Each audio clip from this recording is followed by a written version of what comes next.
Hello again, and welcome to this episode of Glass with a Class. I'm June Anderson, and I love depression glass. I hope you're going to have a good time today looking at some lovely cake plates.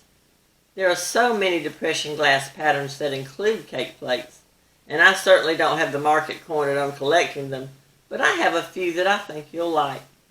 This first pattern is Mayfair. Its nickname is Open Rose, and it's pink. It was produced by the Hocking Glass Company between the years of 1931 and 1937. It sits on these three little feet. Can't you just see a German chocolate cake on this one? This next one is U.S. Scroll. It has a couple of nicknames. One is Starflower, and the other is Pinwheel. And you can see where they get those names. It's green and was manufactured by the United States Glass Company about 1925. I suppose you might even call it pre-Depression era glass, since it showed up several years before the Depression even began. I have a friend who makes scrumptious key lime cakes, and I can just imagine one of hers sitting on this plate. Hey, Mary Sue. This next one is Windsor Button and Cane, or sometimes it's just called Button and Cane. And it's clear and was manufactured by the Federal Glass Company, I believe in the 1970s. So it's vintage, but not depression glass. It's in my collection, and I just thought you might like to see it. I think I'd like to see a chocolate cake on this one. Wouldn't you? I'd like to see a chocolate cake anywhere. This one is a milk glass trimmed in what I'm told are 22 karat gold accents in a sort of a fleur-de-lis design.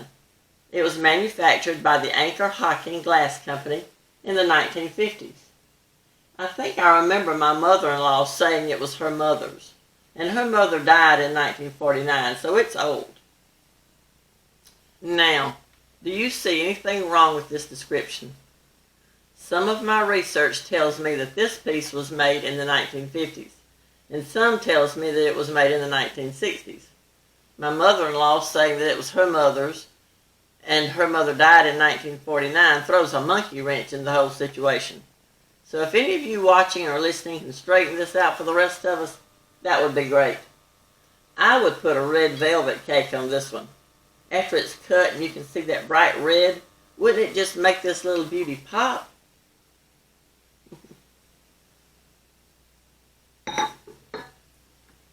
This one is by the Jeanette Glass Company. The pattern is Doric, and it was manufactured between the years of 1935 and 1938. My grandmother's strawberry cake with that beautiful pink strawberry icing would look beautiful on this one. Don't you think so? There are many other companies, patterns, and colors of cake plates, or cake stands as some people call them. They come in different sizes and styles. Some are on little short feet like some of these, and some are on pedestals like the milk glass one and the button and cane one. I hope to collect a lot more of them. Well, before we start dreaming of eating cake from these little beauties, let's move into the class portion of our show and talk about in-laws. Now, I don't mean we're going to be having a gossip fest about folks in your spouse's family that you don't like. I mean we're going to talk about the proper way to say the plural of an in-law. For instance, you may have more than one daughter-in-law or son-in-law or sister-in-law or brother-in-law, and when you want to refer to all of them, you would need to pluralize the word, like this: daughters-in-law, sons-in-law, sisters-in-law, brothers-in-law.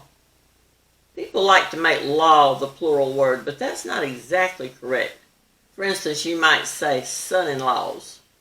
Well, it's not laws that you have more than one of. It's sons that should be the plural word. Sons-in-law.